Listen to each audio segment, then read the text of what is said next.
Everybody, welcome to today's webinar. I am super excited to have Jack Monson on today. For those who don't know, Jack is the Chief Growth Officer at Thunderly and host of the long-running Social Geek podcast.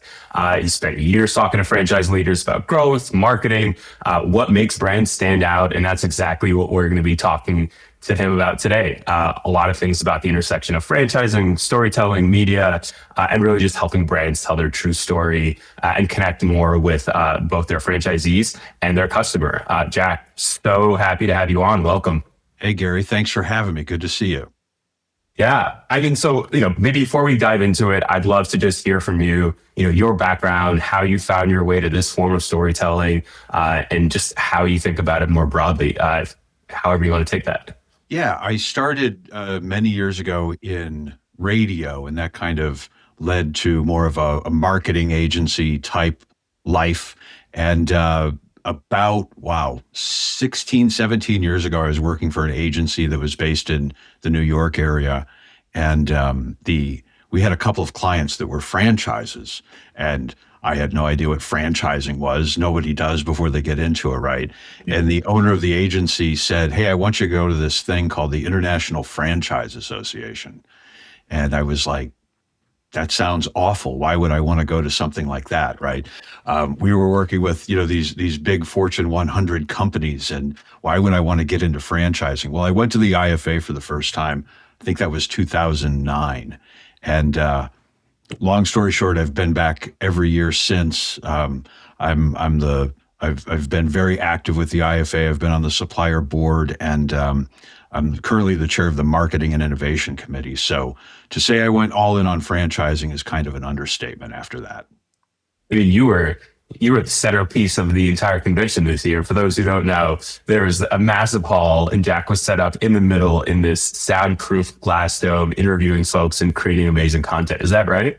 Yeah, my glass cage. I think we did about 20 podcasts in 2 days. So it was a little exhausting, but it was a lot of fun. There's a lot of people there who you want to talk to at any time, and the only time you're going to get their attention and really get a half an hour to sit down with them is at the convention. So we talked to a lot of the IFA 2026 award winners, people who've won the major awards, some of the board members, some of the past chairs, people like that who it's hard to corral these people at any other time other than that 1 week in February when we're all under the same roof. Yeah. Well, maybe that's a good place to start talking about those folks. So, as we all know, I'm on the operations side, but when I look at it on the marketing side, on the branding side, there are so many brands out there that have good businesses, but, they're kind of relatively similar, or maybe even the same space, and they kind of feel interchangeable. Maybe I don't know if that's the right way, but it feels like they're same service, same branding, same package. Why is that in your experience? I'll look at it from the franchise development angle, not so much from the consumer side. When it comes to Fran Dev, you have to think about this. There are about 4,000 franchise brands in the United States. And at the end of the day, they all have the same product. They have an opportunity, right? So whether you're a pizza brand or a home services brand or an education brand, you have an opportunity for someone to invest in, partner with you, become a franchisee, become a multi-unit franchisee maybe. So when we look at it from that angle, all brands are kind of the same, regardless of sector. What you've got to do is dig in a little deeper and say, okay, what makes our opportunity unique? Why is this a better brand for someone to invest in than a similar pizza brand that's, right down the street? So I think it's that idea of someone could be a franchisee of this pizza brand or that wings brand or this sandwich shop. I think 20 years ago, from what I understand, it was a lot more distinct when it comes to, I'm a home services guy or you're a pizza guy and that's the only thing you do. We're seeing a lot of franchisees diversify into multi-sectors now.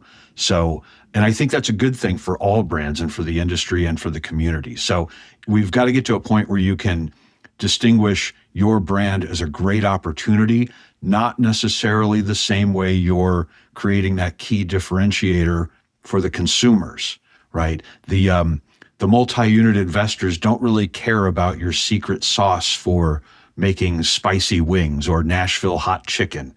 What they care about is this a good business to operate? Will I have a great life if I invest in this business? So we've got to find those key points of differentiation about it as an opportunity, not as a consumer product. Interesting.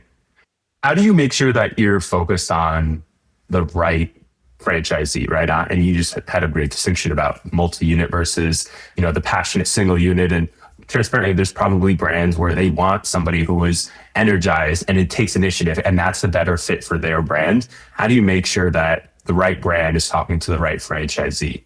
Yeah, that's a great question. I think we want to get away from the way we've been doing it for the past couple of decades, which is creating these personas. And I think everyone thought that that was going to be the prescription for success is, well, we'll create personas and we'll have a persona called Gary that's, this type of guy with this sort of investment and this sort of background. My problem with personas is I've never seen a persona that fits me. And you've probably never seen one that you really feel comfortable saying that it fits you as well. No one really sees themselves in any persona. It's kind of a lazy marketing thing to just create these 5 personas and say, we're going to go after these 5 types of people. There aren't 5 types of people. There are billions of types of people. And I think they just sort of fall into a situation or a time frame where they might become a good franchisee, or maybe they're interested in your opportunity. That same person and that same persona 6 months from now might not be a good fit, or 2 years ago might not have been a good fit, but their life has changed, and right now it's a perfect storm, and they could become a good franchisee. And maybe that's the way to look at it, not just people who fit these demographics and things like that. So what we're doing now, and again, my company Thunderly is all about Fran Dev marketing. We don't do any consumer marketing. We don't do any local franchisee marketing. It's all about finding good franchisees for your brand. What we're doing now is really using the tools out there from all of the social channels, search channels, AI programs to allow us to create content that people will be interested in based on other things that they're interested in, right? So instead of saying we're going to target, people of a certain age or location or dollar or, financial status, instead of targeting those people, we're creating content, putting it out there and letting the channels send the people who like that sort of content our way. And I think that's really how you scale up Fran Dev right now, because if you're only targeting a certain number of people in a certain part of the country, you're going to run out of targets real soon. But there's a lot of other people out there who don't fit those targets or those audience stats or those personas that you're kind of leaving them on the table. So it's all about creating good content that's going to attract people who are interested in your offering. That's so interesting. So it's less about crafting a persona and doing the targeted outbound motion toward them, and rather saying that create some kind of magnetism around your brand and saying that is going to pull the right person that is there, and the right person is the person that is drawn to this kind of magnet, right? It's that kind of synergy. I like that. Yeah, it makes content more important than ever. 20 years ago, or even 5 or 10 years ago, you would see these Fran Dev ads that also, what did they say? Be your own boss, right? Your entry into the pizza industry or something like that. And very generic kind of messaging, very generic, creative, there are some stock photos that I think everyone used the same small business owners for about 20 years. And the creative was all kind of the same. And they were focusing on the targeting. Okay, we want to focus on this demographic in the state of Texas and target our lousy ads to those people, right? So now it's just the opposite. We're not so worried about the targeting. We're creating the right messages in the right types of images and videos and podcasts and conversations that the people who would be a good fit for your franchise are going to be attracted to. And that's really the key for a lot of the clients that we're having great success with right now. How do you think about how does a brand tap into that? Right. If I'm a franchisee looking at 20 brands across several verticals, and maybe there's messages that stand out to me in each one, how do brands create that memorable moment where they are that 1 in 20 that actually stands out and is seared into their brain? I'll give you the easy answer of what not to do. Don't use AI to create your ads.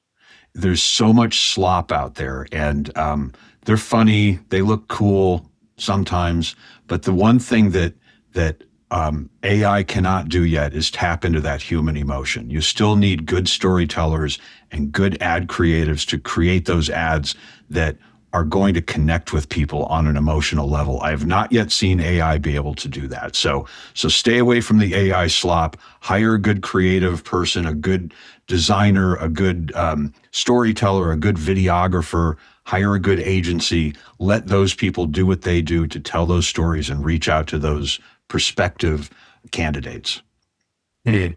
And how, the natural question is you start working with a brand, how do you get them to bring out their authenticity or their unique element? How do you tease that out of a brand when you start working with them? Authenticity is the key. You've got to find what that brand does that's authentic and different from everyone else. And when I say things like storytelling and brand story, what I don't mean is their origin story. And that can be very hard for a founder, especially, right? Tell me the story about your brand. And they want to talk about how their grandfather created the secret pizza sauce in 1965. Okay, that's interesting. A multi-unit investor does not care, right? What you've got to do is find out about their core beliefs and their values, and what does that company mean, and what does it mean especially to their customers. If I'm an investor, I'm looking for a brand that has fanatic customers, right? Because I'm going to be able to sort of ride that wave.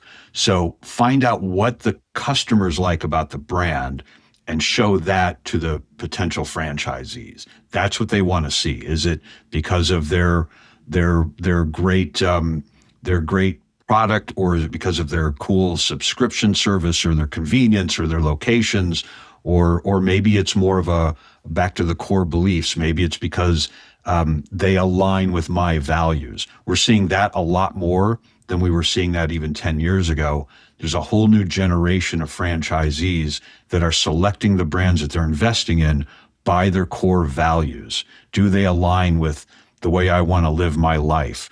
As opposed to, several years ago, it was more about, okay, how much money can I make? Right. So I think we're getting, that's still very important. Don't get me wrong, but I think we're getting more and more into the area of, well, I could make $1 million with this brand, or I could make $1 million with that brand, but that brand really lines up with the way I think and the way I want to run my company and the things I believe in as sort of my core values. So interesting. I guess as an outsider on the operations side, right, I would imagine that so much of it is just nuts and bolts of comparing item 19s almost, right? And yeah. And it sounds like there isn't just that. It sounds like there is kind of an alignment of, do I like these people? Do I like what they stand for? Do I want my personal brand as a franchisee to be associated with this bigger brand that's across the country? And I guess it checks. It just, I would think that it's becoming more bottom line, and it sounds like it's actually becoming not less bottom line. I think just more diversified. Yeah. I think that's a good way to put it. I think there are some people who still just want to see, can I make $1 million or $1 million plus one, right? But I think we're getting into a whole new generation of people who they want more than that, right? They can make $1 million here, $1 million there, but are these people aligning with the way I want to live?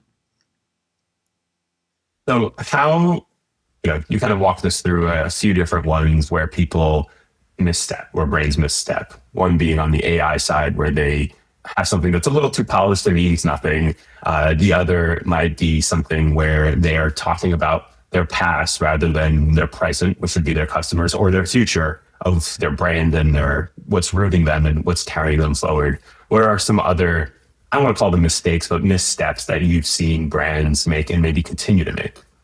I think going back to an old Steve Jobs saying about hiring smart people and then listening to them, that's something that some franchise brands really misstep, and it's pretty easy to fix. If you hire a great chief marketing officer or a great chief development officer or a great COO, hire them, let them do their job, listen to them. They know more about that area than the founder or the CEO knows. And I think really great leaders understand that, and they listen to a chorus, as we like to say, instead of just listening to maybe one advisor, or even worse, just listening to themselves. So bring those people in and give them the tools they need on that playing field, because like we talked about earlier, the playing field is pretty even. One brand looks like another, just like you said. So you've got to figure out how do we get an advantage on this playing field? And if you bring in the right people, that's really all the founder or the CEO needs to do is surround themselves with the smartest people you can get, and people who have that drive to win, and don't just bring people in to fill seats. I see that far too often. One other thing when it comes to personnel that is really hard for a brand is the nature of the tenure that we're looking at right now. I think in franchising, wow, there's a lot of people changing jobs, and it's been that way for a couple of years, and that's really hard on the brand. The most recent stat I saw was that franchise heads of marketing, like a VP of marketing or a CMO, they're in their job now, I think, an average of 18 to 24 months.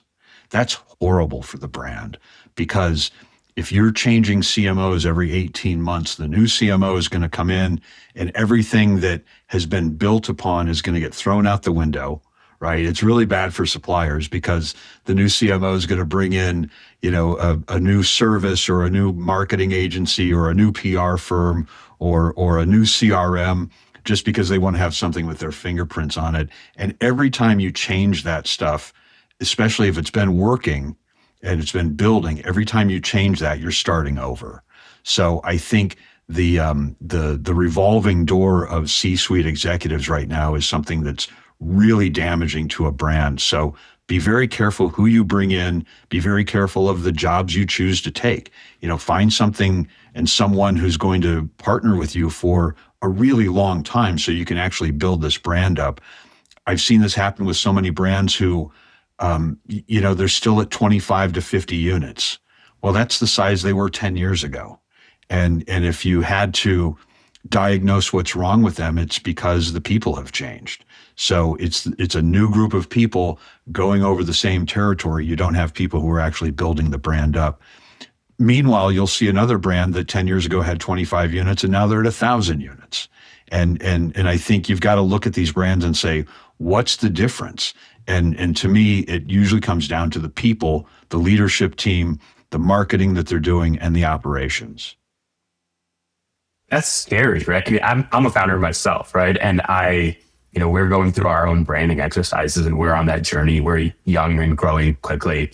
And, you bring in a marketing person or you bring in a brand specialist, and to your point of not listening to the chorus, typically it's when everybody zigs, you zag, and that's how you stand out. But then there's another element of, well, every marketing person might zag in their own direction, and it's not actually the same method. So as a founder, your options are to maybe hope that they'll go in the right way, or sometimes naturally I feel that instinct to maybe play it safe, because it's better to maybe zig instead of going off in the wrong direction. And there's all these different ways to go about it. So how would you coach a founder who's thinking through that paradigm? I'll tell you the same thing I told a very good friend of mine who's the founder and CEO of a great franchise brand.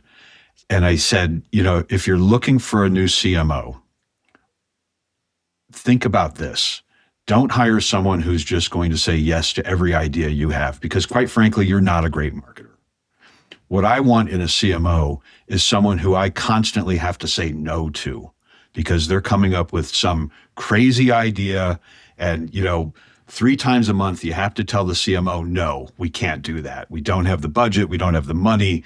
We tried that before. It's that, or it's just a crazy idea and I don't like it.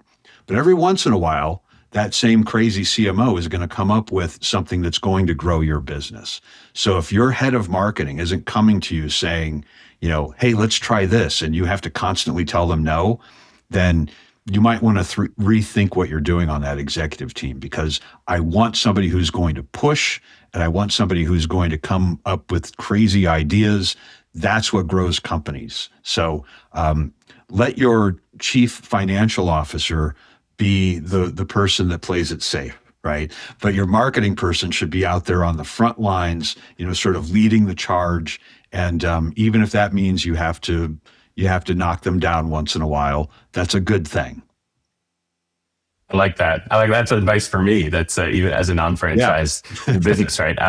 That's great advice. So, all right, let's say I'm convinced, right? I want to do something. Maybe we'll wrap this up with thinking about, the now and in the future for these brands, right? I want to invest in my brand. What is step one to building a memorable brand or making your brand more memorable? What's that first step?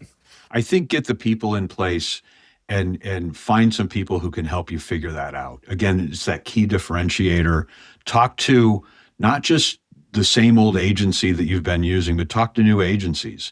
This is where I think groups like the International Franchise Association, National Restaurant Association, I think groups like that put on these shows, that's to me the real value of these events and conferences. It isn't just to go listen to panelists. It's really more about connecting with people and finding out from other founders and CEOs what's working for you. Who's a good marketing person I should talk to? Who's a good consultant I should talk to? That's something that I think franchising does better than any other industry I've ever touched, is that sharing of knowledge and information. I saw it at the IFA this year. You'll see 2 competitors standing there having coffee together and they're helping each other out. If you went to the automotive or pharmaceutical or other industries, they'd be like, what are you people doing? But in franchising, we do. People actually ask advice of their competitors, of other people in the industry, and you get a lot of help from the other people. It's really a community that likes to, let that rising tide lift all ships. So ask around, talk to lots of marketing agencies, talk to lots of software companies or other experts, and you'll find those people who are aligned with you and who maybe can, sort of see through your story and pull some nuggets out and say, okay, this is what the brand should be all about. And then go from there. Then hire the people to make it happen. I love that. And maybe I'll sneak in one more question here because I'm curious now, right? So you talked about this idea of, bringing out what's best in the brand and, bringing in and broadening your horizons to talk to your people and talk across the industry. And one of the things I'm thinking about is, all right, let's say I have my memorable thing, but I am now operating a franchise brand at scale where I have multiple leaders and multiple teams and many franchisees. How do you think about making that memorable nugget have consistent voice and personality and storytelling while not becoming generic and overproduced, right? How do you maintain that authenticity at scale, which sounds so hard?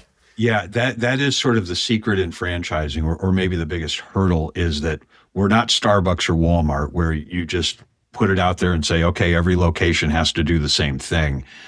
You've got to have control of the brand. That's the most important thing. But let the franchisees and the local owners be a part of that.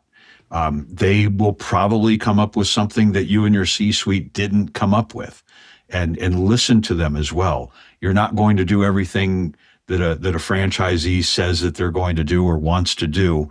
Sort of like that crazy CMO, you can't say yes to everything, but there will be some good ideas out there. Don't overly localize everything. I find some fault with that too. Sometimes franchisees want to get a little too into making the brand feel local. It's up to you to sort of police that and make sure that the brand is what the brand is and keep that consistency up. But when it comes to what's going on in their local community and how they're connecting with people, whether it's little league teams or college sports or local festivals and things like that. That's really where that community happens. And you got to get to the point where the brand is what the brand is nationwide, but in that neighborhood or that small town or that suburb, it's something special to those customers. And if I'm the franchisee, that's what I want to have happen. That's how I keep my business going. Amazing. Jack, this was awesome. Thanks for spending, this half hour with us. This is a quick Absolutely. masterclass in this. Last question always is, folks want to get in touch. If people have follow-up questions, what are the best ways to get a hold of you? Yeah. You can reach me at any time on our website, thunderlymarketing.com. And please always check in on Social Geek, the podcast. You can find it wherever you feed your brain. Just look for Social Geek. I recommend Social Geek. It's an awesome, awesome podcast. Jack, thanks again. Talk soon. Thanks, Gary.